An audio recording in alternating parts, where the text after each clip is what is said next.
Andy Burnham has said he wants a new kind of politics. But before that, there were some ancient traditions to uphold. Let's go and see the King.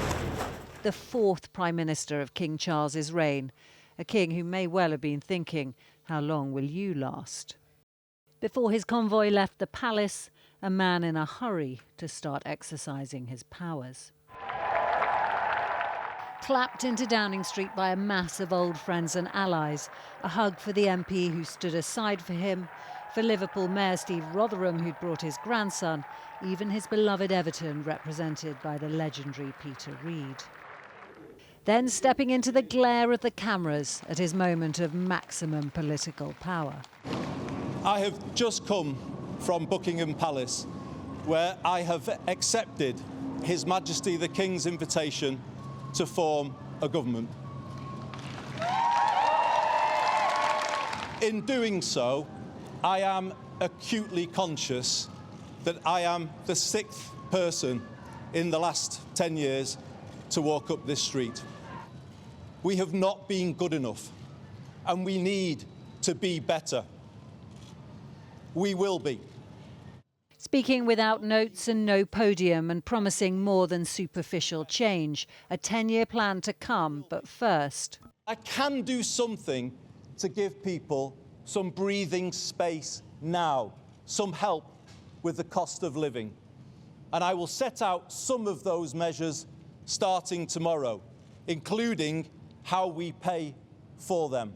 Mental health support in schools and housing will be priorities, with his first clear policy this. I will soon go through that door behind me and issue my first instruction to end rough sleeping in our country. Let us make this the moment when Britain starts to believe again, the moment we bring back hope. Thank you very much, everybody. A moment of optimism for his supporters, for his mother, a moment of pride. There's new hope for the country, and that people like him will grow up to a less divided and a more fairer country.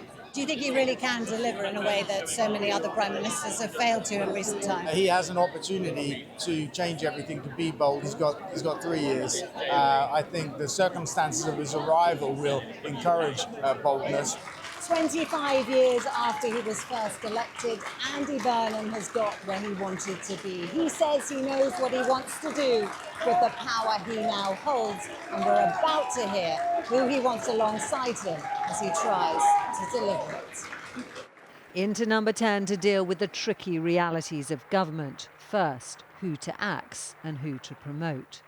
The two who'd been tipped as possible chancellors, Ed Miliband and Shabana Mahmood, arriving together in a show of unity. But former Defence Secretary John Healey was the surprise appointment to that role. The Prime Minister and I have talked about how we will work in lockstep to meet the fiscal rules with a buffer against uncertainty, and how we'll make life more affordable for working people right across the UK. So Rachel Reeves makes way for John Healey in number 11. Shabana Mahmood remains as Home Secretary. Ed Miliband takes over in the Foreign Office from Yvette Cooper, who moves across to Health. The new Foreign Secretary calling it the honour of his life. My parents came here as Jewish refugees fleeing from the Nazis, and for them Britain provided sanctuary and a beacon of hope in the fight against fascism. At a time when values of democracy, the rule of law and freedom are under threat as never before, I will carry that spirit, their spirit, into my work as Foreign Secretary.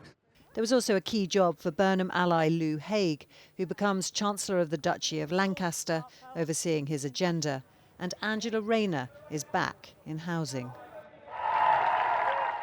But much of the old order are out, along with the boss they were loyal to. Keir Starmer's last act to insist he was handing over a country stronger and fairer. I thank the British people for the opportunity to serve. I go with good grace, I go with a smile, and I go proud of everything that we have achieved. Thank you very much. No bitterness on show at the abrupt ending of his career, but in the brutal way of politics, no longer his show. The hopes, the fears, The responsibilities of office all on Andy Burnham's shoulders now. Romilly Weeks, News at 10. Well, I'm joined by Harry, as you can see here in Downing Street, and of course by Robert, who is in his studio for a special edition of the Peston programme tonight, coming up right after this. So do stay up and watch. Always well worth it tonight, doubly so. But Robert, let's talk about the Healey appointment maybe first of all. Fair play to Team Burnham. That was a surprise. They kept it under wraps. But given everything, defence bonds, potentially to fund defence and all the rest of it, feels like something that might have been the product of conversations for a while, which has left a lot of us thinking about his resignation, which was one of the last nails in the coffin for Keir Starmer of his political career. I mean, it smacks a bit of a coup, but does that, I mean, do you think there's something in that, or does it not matter at this point anyway? Oh, these things always matter, particularly since, as you'll remember, Tom, you and I talked on the day of his resignation that this felt like, to use that awful metaphor, the final nail in Keir Starmer's coffin. It didn't seem to either of us that Keir Starmer could survive the Healey resignation. Now, for what it's worth, having known Healey for years, I've definitely never thought of him as being that kind of Machiavellian conspirator. On the other hand, he did say in an interview with broadcasters this afternoon that he has been talking with Andy Burnham for some weeks, and certainly those close to Keir Starmer do think that this is all some terrible conspiracy. I suspect they are going to have to clear the air on this, because one of the things that Andy Burnham has promised has been stability, the end of that dizzying succession of prime ministers that we have seen over the last 10 years, and 5 prime ministers in just the last 4 years. Such a terrible look for the UK, so difficult, whether you're a consumer or a business, to plan when you have that kind of instability. If, essentially he can't knock down this idea, this has all been, rather a nasty conspiracy involving John Healey, then the knives will at some point come out for Andy Burnham. In the meantime, of course, there is a big announcement we're expecting tomorrow on cutting the cost of living. He is hitting the ground running, Burnham. It's going to be a big week. It certainly is, Robert. Thank you very much indeed. And let's come and talk to Harry about all the rest of the appointments. Ed Miliband as Foreign Secretary, Angela Rayner back at Housing. I guess that's about continuity. She's very passionate about that brief. Pat McFadden staying at Work and Pensions, which I guess is about continuity in a tough brief. But what did you make of all the other appointments and what they will say about Andy Burnham's plans for government? Well, it's been quite a long reshuffle. It's still going on now. Some ministers have been in there several hours waiting to hear what job. I know, it's a bit bizarre, but there you go. It's very long conversations. That's all right. I think one of the key appointments for me is that of Louise Haigh as Chancellor of the Duchy of Lancaster. A job many people won't have heard of. For a woman, lots of people might not be aware of, but she is seen as one of Andy Burnham's closest allies, and her job will be to force his agenda through Whitehall, and she's seen as someone who gets the job done. I think the other interesting thing for me is just the number of northern MPs sitting around the cabinet table. Lisa Nandy, we've just seen walk out. Jonathan Reynolds, he's the business secretary. Annalise Midgley, she's a Liverpool MP. She will be the chief whip as well. Bridget Phillipson, she's staying in her role as Women and Equalities Minister as well. So lots of northern MPs surrounding Andy Burnham. And I think the other point is the MPs who aren't around that cabinet table. And it's not surprising, but it's been quite brutal the way that Andy Burnham has got rid of Keir Starmer's closest aides. People like Rachel Reeves, the Chancellor, Darren Jones, also a very close person to him. So look, the risk for Andy Burnham, having promised that this cabinet will reflect all wings of the party, is if things do start to go wrong for him, there are a fair number of MPs on the backbenches who might not have a lot of sympathy for him. OK, Harry, thank you very much indeed. Now, Mr Burnham's promise to end rough sleeping might sound familiar to the people of Greater Manchester. It was one of his promises to them. He even donated some of his mayor's salary to it. But his 2020 deadline came and went. The rough sleepers didn't, although, to be fair, numbers did dip before rising again. Good morning. Just hours before becoming Prime Minister, Andy Burnham met some of those who call the streets their home. At the Passage homeless charity, he listened to those already working to help end rough sleeping, even asking for their expertise before heading off to Downing Street. What would you do if you were me?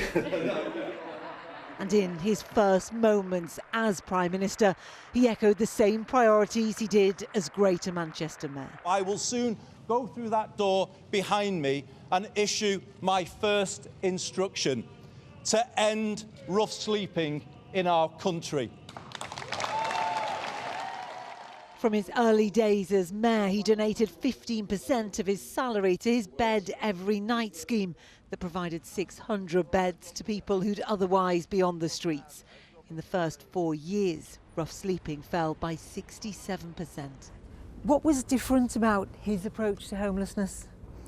I think it was that he took a really interest in understand the complexity of homelessness. Homelessness is not the problem. It's the symptom of many problems. And Andy, Rob Rowe was a former rough sleeper and later worked alongside Andy Burnham in the Greater Manchester Homeless Network. Everybody used to sort of say, oh yeah, they used to wheel someone out. Look at Rob, he's been to prison, Class A drug addict. Get him up on the stage, let him do a little talk. All the professionals go, oh, well done. That's what it used to be, but it really moved on from that. There's no ceiling to what you can achieve, and your past doesn't dictate who you are, and he was sort of one that drove that as well through the Greater Manchester Homeless Network. But as mayor, he failed to meet his original target to end rough sleeping by 2020. And since 2021, the number of those on the streets in Greater Manchester has been rising. Defending that increase, he argued that national decisions were impacting his ability to end rough sleeping. As Prime Minister, he'll have the power to change that, and he'll be judged on whether he does. The £350 million he pledged just minutes after entering Downing Street may help. That's to support at least 3,000 long-term rough sleepers. Those numbers an indication of the scale of the task ahead. Rachel Townsend, News at 10, Greater Manchester. And Dan is here to talk about all this. Listen, honestly, you know so much about this subject. You've covered it so often, so brilliantly. What's it going to take? Can he do it? It's a really big pledge. It's really ambitious, this, and it goes right across government. I was there in 2017 when he announced this, when he won the Greater Manchester mayoral contest. He hasn't been able to do it in Manchester. I think he believes he can, and the reason why he thinks he can is because he thinks he knows why he hasn't been able to do it in Greater Manchester. I interviewed him back in December, and he basically blamed the government for not being able to do it. He says that in Manchester they had this policy of a bed every night, but the rest of the country didn't have it. And so people would end up moving to Manchester for accommodation. You then have the Home Office evicting asylum seekers out of accommodation. They then too go to Manchester. So he says if the rest of the country has the policy that he had in Greater Manchester, then this is solvable. It's very expensive. I know he's been to Finland to look into this. He's really inspired by the Finnish housing first model, but Britain isn't Finland. This is a much more complicated, expensive system. I think the appointment of John Healey as Chancellor is quite interesting. He was a housing minister under the last Labour government under Gordon Brown, someone in social housing and council housing who's very well respected. I think that could also be quite a key appointment with this. OK, we shall see. Thank you very much indeed.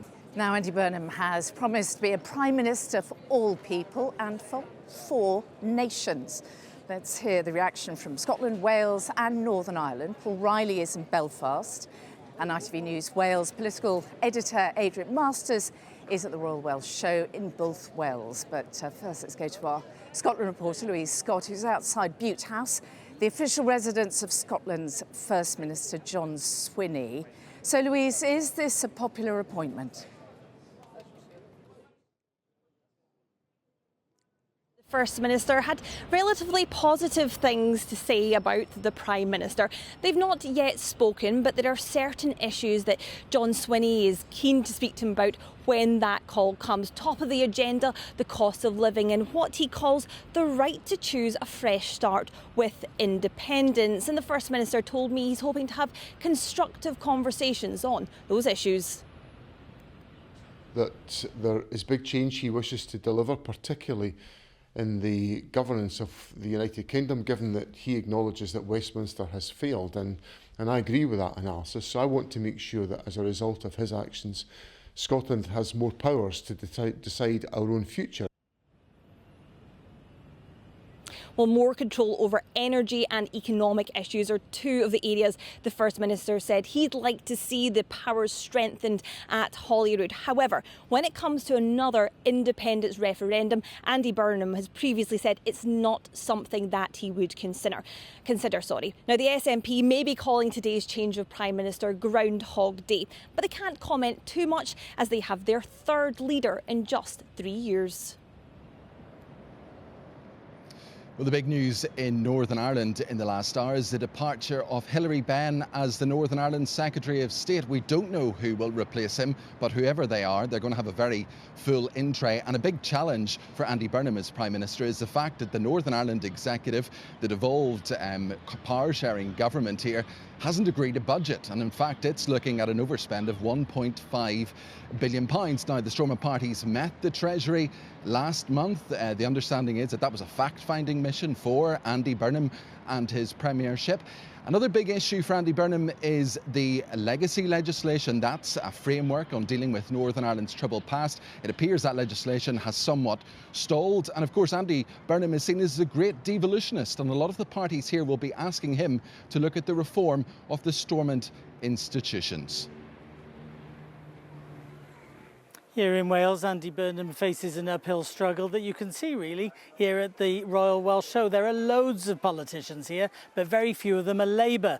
And that's because the party suffered a catastrophic defeat just over a couple of months ago in the Senedd election. And the Welsh Government is now run by the nationalists at Plaid Cymru. And the newish First Minister, Rhys ap Iorwerth, told me he's hoping for a meeting with Andy Burnham pretty soon, and he wanted to see some change in the approach taken to the Welsh Government. What I'm looking for is respect for devolution. We have devolution to Wales. When he talks about devolving out of London to parts of England, mayors, cities, regions, whatever, that's one thing. We have that devolved settlement. What we want is for it to work better. Currently, it's suboptimal.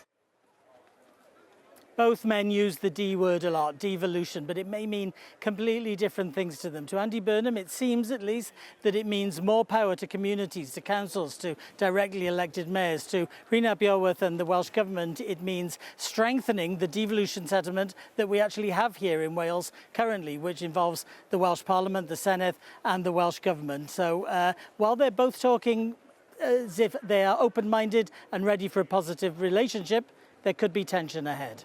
All right, thanks to Adrian at the Royal Welsh Show, Paul in Belfast and Louise at Bute House.